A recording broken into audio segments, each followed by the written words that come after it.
13. 13. Now ladies, ito na po yung part nyo para pumili ng inyong hottest, sexiest, famous, look-alike, celebrity artist sa Pilipinas nga lang. Sino siya? Dito tayo. Iba na lang. Sabi ko na. Ako na yun eh. Ay, sa Sigera. Katrina Alini! Ibalik mo ang alindog ni Hayden ko. Mami, Disney. Maria Rivera! Grabe, matindi to. Kapatinik, mag-iba ang Alawi, may Katrina Alini, may Maria Rivera. Sige, mapili po. Chris Bernal. Mama Beauty. Angel Locsin. Malaki. Boys, it's time to shine. Hot, famous, hot star. Look-alike celebrity. Sino siya? Mariana Rivera. Ding Dong Dantes. Ding Dong Dantes! Rostong Padilla. Rostong Padilla. May lalaki pa. Nung lalaki. Pangalan lalaki pa. Sir Mag-Beauty. Siyempre, si Coco Martin.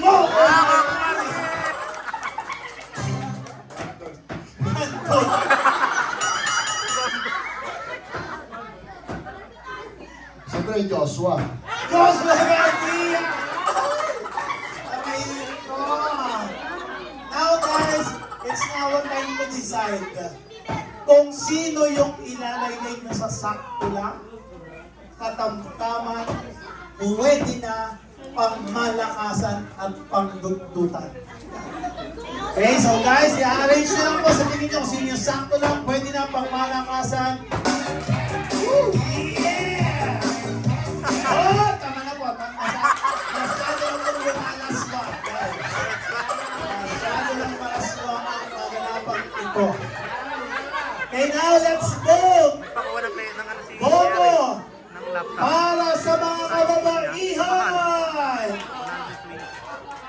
1, 2, 3, 4, 5, 6 counts. Boto para sa kalalakihan! 1, 2, 3, 4, 5, 6, 7, 8, 9, 10, 11. Okay, the points is, that's gonna go to Team Boy! Girls, bawi tayo. Okay, next line. Ma'am, pangalan po ulit? Saan pinanganak si Miss Rosemary? Caloocan. Sir, pangalan? Gladison. Saan pinanganak si Sir Gladison? Locos. Caloocan versus Ilocos!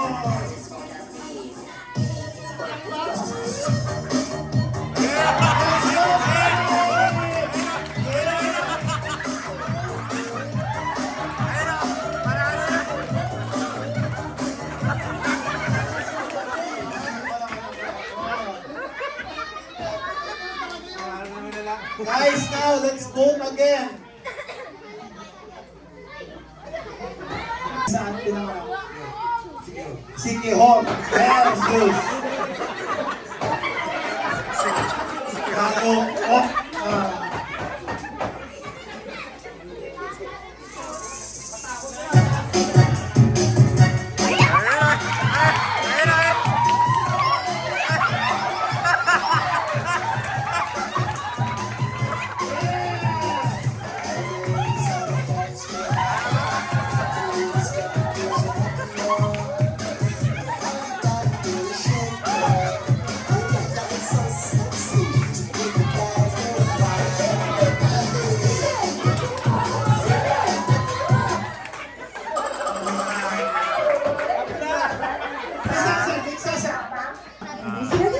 Nueva Ecija versus Nueva Ecija.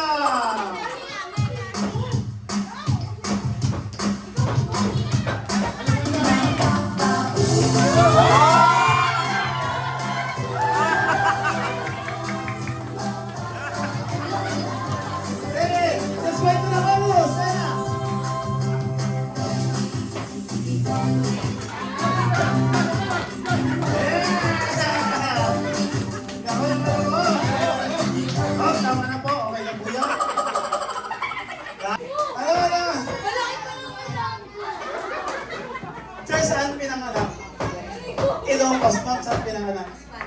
Ilocos versus Masbate.